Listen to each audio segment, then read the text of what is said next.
Guy Blanc, c'est l'homme qui a toujours eu un petit peu la fibre d'organiser des événements sportifs donc sur le secteur du Beaufortain. Et c'est ce qui a animé bon nombre de jeunes et moins jeunes. On faisait déjà souvent des courses de vélo, des courses à pied. Puis on commençait à voir arriver le chronomètre. Ça faisait pas plaisir à tout le monde, bien sûr.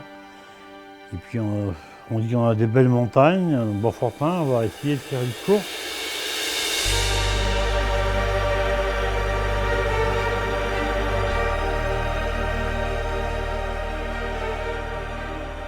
La première Pyramenta a eu lieu le 86. La première étape, elle paraissait longue. Les gens disaient, oh mais la journée sera pas assez grande. Enfin bon. Et puis finalement, ils ont fait ça en 5 heures et ils sont arrivés. L'arrivée était à peine. Il a fallu faire vite pour l'installer. Premier souvenir, c'est des gens qui partaient avec de l'équipement, l'équipement de l'époque, des militaires. Ça a pris tout de suite. Il y a un engouement, il y a un sens de l'effort. On est dans un village de montagne, historiquement d'agriculteurs, pays minier aussi, on a des mines. Alors, on est né dedans, on est né avec. Toutes les réunions de famille, tous les repas, on part que de ça. J'ai un petit-fils qui a couru déjà. Mes enfants ont couru aussi. Une année, on était tous entre les coureurs et ceux qui travaillaient en tant que bénévoles. Toute la famille était sur le terrain. Les jours les plus impressionnants sur la Pyramenta, c'est les jours de mauvais temps en fait. Quand il y a une tempête de neige, qu'il faut déneiger le matin, retarder le départ et que tout le village aide comme il peut pour que la course ait lieu quand même. Déjà comme spectateur, gamin, avoir mes entraîneurs, mes amis, les Jean-Marc Joquet, Thierry Bochet, s'illustrer.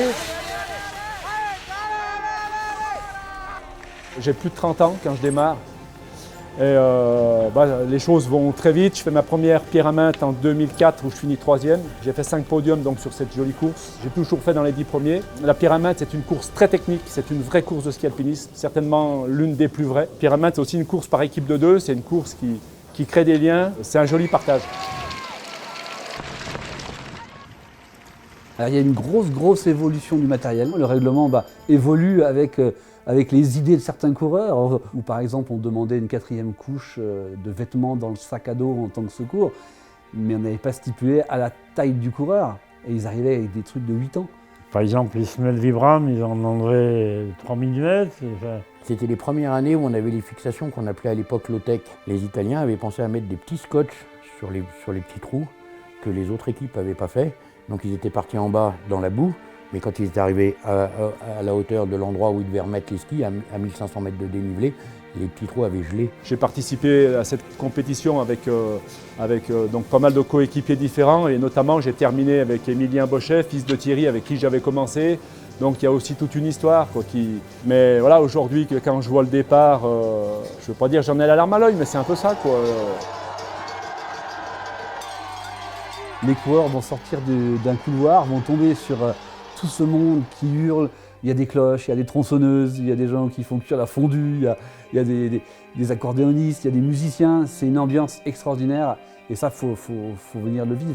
Les enfants stoppent l'école plus tôt ce jour-là pour aller voir l'arrivée de la course. C'est 4 jours de course, mais c'est une semaine de fête dans le village parce que bon, tout le monde arrive un peu avant, nous on prépare les parcours avant, les coureurs ils nous suivent discrètement, mais bon, ils nous suivent sur ce qu'on est en train de préparer, on les voit bien qu'ils attendent qu'on parte le matin puis ils viennent derrière nous pour voir comment ça se passe. Et c'est vrai que cette course elle est importante pour ça, pour l'image.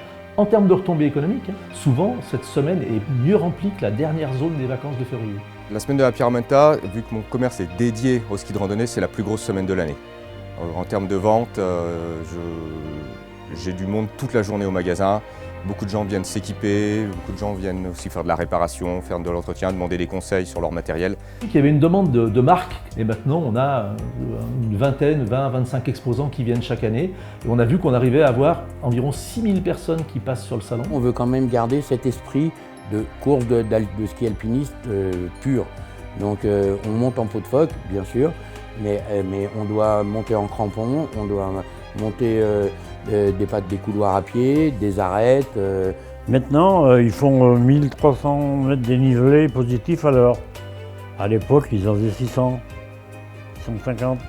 Je pense qu'on va continuer dans ce modèle-là. On va voir un petit peu les tendances. Pour l'instant, on se reste stable en termes d'inscription. Mais on a commencé à créer une nouvelle course qui est l'étape de la pierre, On a voulu l'ouvrir au grand public parce que la Pyraminte est assez élitiste. Aujourd'hui, si un jeune viendrait me voir en me disant « moi je veux avoir une idée de ce qu'est une course de ski alpinisme », je lui dirais d'abord viens faire spectateur sur la Pyraminte, après tu l'as fait une fois et ensuite tu sauras exactement ce que c'est que le ski alpinisme.